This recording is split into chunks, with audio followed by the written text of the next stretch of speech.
Okay, just a really short video just as a catch up on the last one, which if you watched it you know that we had a problem, or I had a problem with the gap here between the back of the deck and the, say, transom stanchions.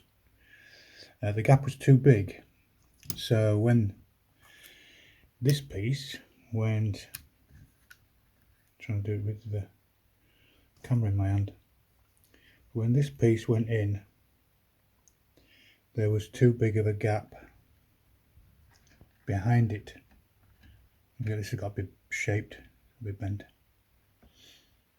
and it's got to be right way up as well. Let's try that again.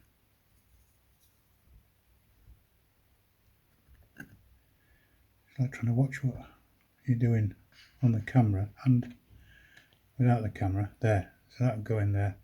So that gap now is significantly reduced, and what I did was to soften the glue, loads of water on these joints, on the beam shelf underneath, along this joint, let it soak in under the deck here, and then I pulled that beam out. And if you watch a couple of videos back, I did a short video on how you can soften PVA.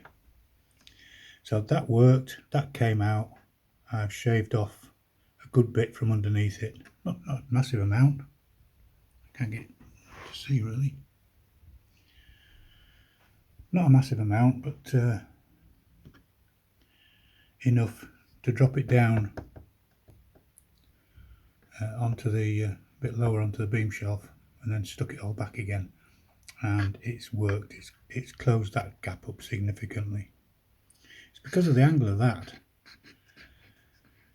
such a steep angle, that the slightest movement on the deck makes such a vast difference. I don't know what those little bits in there are, because it's not touching those even, so it's still not as low as it should be, but it's low enough to be able to work around it.